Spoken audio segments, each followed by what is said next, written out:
বন্ধুরা, তোমরা কি কখনো ভাত রান্না করার সময় কাঁচামরিচ দিয়ে দেখেছো কি হয়?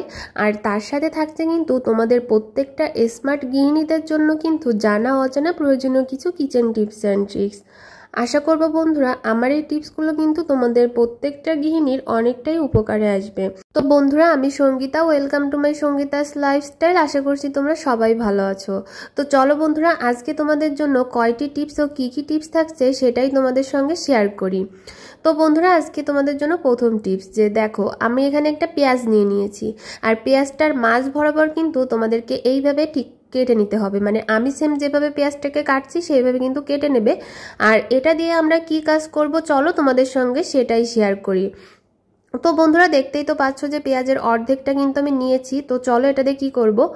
এই যে দেখো আমাদের যে কিচেন সিঙ্কগুলো আছে, সেই কিচেন সিঙ্কের এই যে ছিদ্রগুলো আছে বন্ধুরা, দেখো এই ছিদ্র থেকে কিন্তু রাত্রেবেলা যখন আমরা কিচেন থেকে চলে যাই অনেক সময় কিন্তু এখান থেকে পোকা মাকড় কিন্তু বের হয়।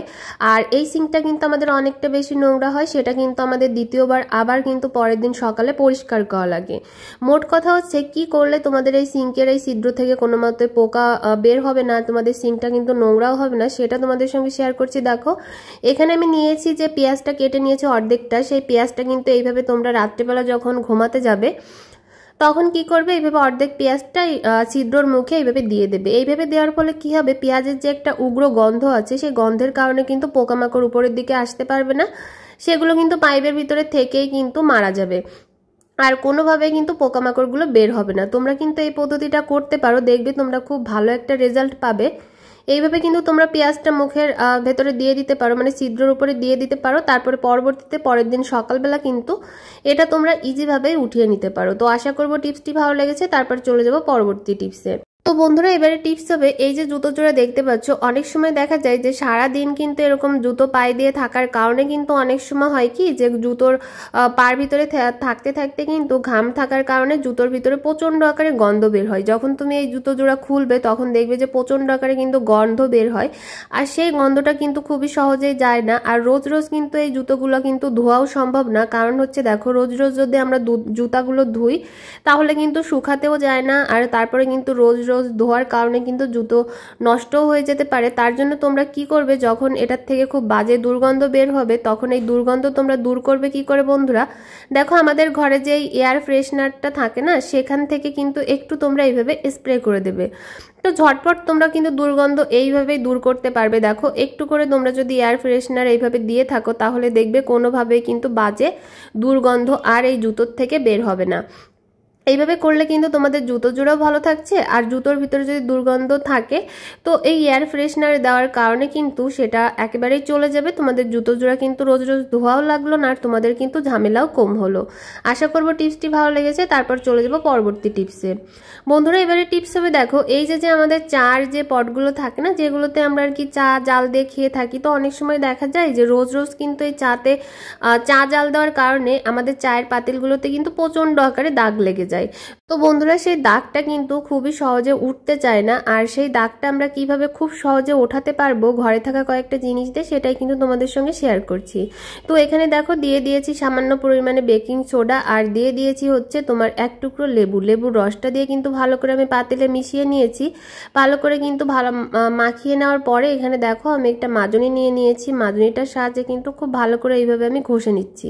আর এটা কিন্তু এইভাবে ঘষে নেওয়ার ফলে তোমার এই যে বেকিং সোডাটা দিয়েছি এটাতে কিন্তু তোমার চায়ের দাগটা উঠতে কিন্তু খুবই ভালো সাহায্য করবে। আর হচ্ছে এখানে যে লেবুর টুকরোটা দিয়েছি সেটাও কিন্তু তোমার এই জেদি দাগ তুলতে কিন্তু অনেকটা বেশি সাহায্য করবে।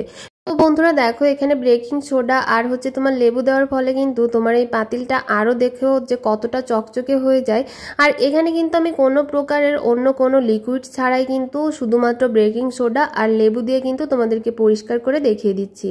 তো চলো বন্ধুরা, এটা কিন্তু আমি তোমাদেরকে খুব ভালো করে ধুয়েও দেখিয়ে দেবো যে এটা কতটা সুন্দর চকচকে হয়ে গিয়েছে। তো দেখো কতটা সুন্দর চকচকে হয়েছে। আশা করবো টিপসটি তোমাদের একটু হলেও উপকারে আসবে। তারপর চলে যাবো বন্ধুরা পরবর্তী টিপসে।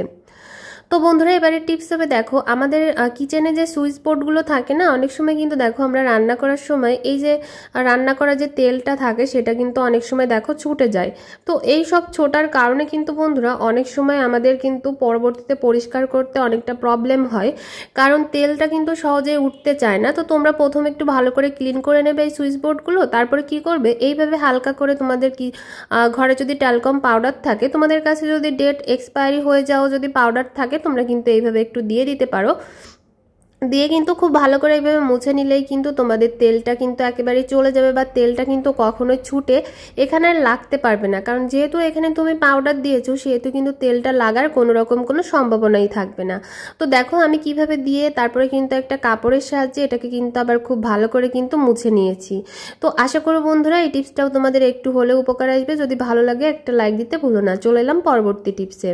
তো বন্ধুরা এবারে টিপস হবে, দেখো এই যে আমরা যে ফ্রাই প্যান বা বলো যে নন স্টিকের যে জিনিসগুলো থাকে, কড়াইগুলো আমরা রান্না বান্না করে থাকি, অনেক সময় দেখবে রান্না করতে করতে না তোমার তেল তেলে হয়ে যায়, বা হচ্ছে অনেক সময় দেখবে হলদে একটা দাগ বসে যায়, সেটা কিন্তু কোনোভাবে উঠতে চায় না। আর আমরা যদি এখানে কোনো স্টিলের মাজনিতে যদি ঘষাঘষি করি না, তাহলে উপরে যে লেয়ারটা থাকে সেটাও কিন্তু উঠে যাওয়ার সম্ভাবনা থাকে। তো বন্ধুরা তোমরা এই যে নন স্টিকের কড়াইগুলো আছে কিভাবে পরিষ্কার করতে পারবে খুবই সহজে, সেরকম একটা টিপস কিন্তু তোমাদের সঙ্গে আমি শেয়ার করব।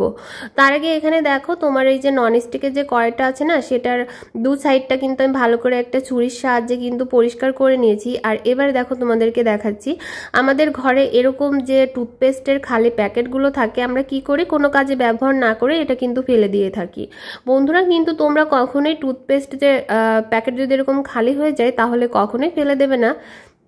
তোমরা কিন্তু তোমাদের কিচেনের ছোট ছোট কাজগুলো কিন্তু করে নিতে পারো। তো এখানে দেখো যে টুথপেস্টের যে খালি প্যাকেটটা ছিল সেটা কিন্তু আমি ভালো করে কেটে নিয়েছি। আর ভালো করে কেটে নেওয়ার পরে এটাকে দেখো আমি এইভাবে হচ্ছে তোমার কড়ার ভিতরে দিয়ে দিয়েছি, দিয়ে এটাতে যতটা টুথপেস্ট ছিল সেটা কিন্তু আমি বের করে নিয়েছি। আর এবার এটাতে কি করব, দেখো টুথপেস্ট কিন্তু আমাদের ক্লিনিংয়ের কাজকে অনেকটাই সহজ করে দেয়। যে কোনো ময়লা জিনিসপত্র কিন্তু ক্লিন করতে টুথপেস্টের কিন্তু কোনো তুলনা হয় না। আর টুথপেস্ট দিয়ে যদি এরকম ফ্রাই প্যান বা যে কোনো জিনিস যদি তোমরা এইভাবে ক্লিন করতে পারো, দেখবে কতটা সুন্দর পরিষ্কার হয়ে যাবে। আর যেহেতু এখানে আমার কড়াইটা একটু হলুদ হলুদ হয়ে গিয়েছিল, সেহেতু কিন্তু আমি টুথপেস্ট দিয়ে এইভাবে পরিষ্কার করার ফলে আমার কড়াইটা কিন্তু অনেকটাই হলদে ভাবটা কমে যাবে।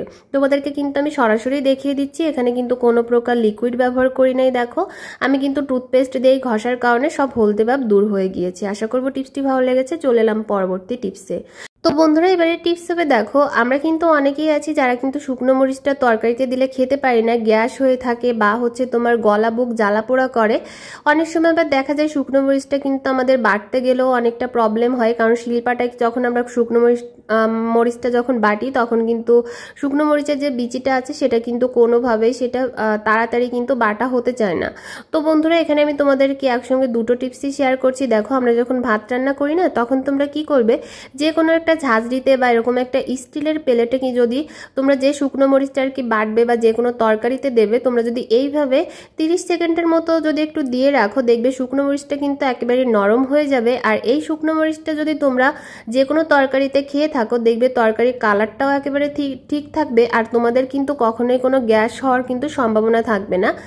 আর তোমরা যখন এই শুকনো মরিচটা শিলপাটায় বাটতে যাবে, দেখবে যে নরম থাকার কারণে খুবই সহজে কিন্তু তোমাদের বাটাটাও হয়ে যাবে। তো এখানে কিন্তু তোমরা যদি প্লেটে দিতে না চাও, তাহলে কিন্তু তোমরা আরও ঝটপট করার জন্য কিন্তু এরকম ভাতটা হয়ে যাওয়ার পরে ভাতের উপর দিয়ে এইভাবে তোমরা 30 সেকেন্ডের মতো ঢাকা দিয়েও কিন্তু রেখে দিতে পারো।